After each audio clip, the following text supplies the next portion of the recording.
ఇండస్ట్రీలో నవరసాలు పలికించగల అతి తక్కువ మంది క్యారెక్టర్ ఆర్టిస్టులో ఒకరు రాజీవ్ కనకాల.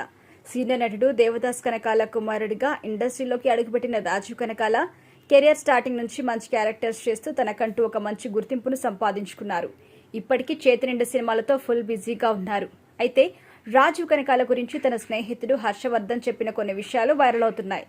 హర్షవర్ధన్ అంటే ఎవరో కాదు, మనం చిన్నతనంలో ఎగబడి చూసిన అమృతం సీరియల్ హీరో.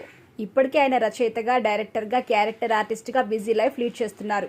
హర్షవర్ధన్ రాజీవ్ కనకాలకి ప్రాణమిత్రుడు. వీళ్ళిద్దరి మధ్య జరిగిన ఒక ఆసక్తికరమైన సంఘటన ఇటీవల హర్షవర్ధన్ ఒక పాడ్కాస్ట్లో చెప్పారు.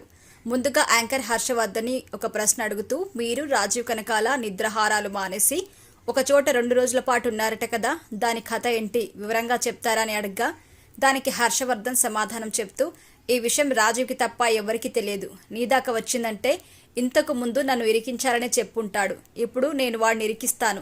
ఒక సందర్భంలో నేను రాజీవ్ కనకాల చాలా ఖాళీ అయిపోయాం. చేతిలో ఒక్క పని లేక ఏం చేయాలో అర్థం కాని రోజులవి. దీంతో ఈసారి మేమిద్దరం పేకాట ఆడడం మొదలుపెట్టాం. రాత్రి 8 గంటల వరకు మొదలు పెడితే తెల్లవారుజామున 3 గంటలకు లేచాం. పక్క రోజు కాదు, ఆ మరుసటి రోజు లేసాం. అంటే 3వ రోజు అన్నమాట. మేం పేకాట మొదలు పెట్టినప్పుడు కాసేపు మాతో కూర్చొని ముచ్చట్లు ఆడి వెళ్ళిపోయిన మా స్నేహితులు 3వ రోజు మమ్మల్ని వచ్చి చూసి షాక్కి గురయ్యారు. వారిలో సినీ నటుడు సమీర్ కూడా ఉన్నారు. 3 రోజుల నుంచి ఇలాగే కూర్చొని పేకాట ఆడుతున్నారా? ఆకలి వేయలేదా? నిద్ర పట్టలేదా? కనీసం బాత్రూమ్కైనా వెళ్లారా లేదా అని అడిగారు. వాళ్ళు మా పక్కన చేరి ఎన్ని ప్రశ్నలు అడిగినా మేం సమాధానం ఇవ్వలేదు. కనీసం ఊ కూడా కొట్టలేదు. అంతలా పేకాటలో లీనం అయిపోయాం. ఈ పేకాటలో నేను రాజీవ్ బాగా లాస్ అయ్యాం. రాజీవ్కి 350 కోట్లు బాకీ పడ్డాను. 5 పైసలతో మొదలుపెట్టిన ఆట పెరుక్కుంటూ పోయి 350 కోట్లకు చేరింది.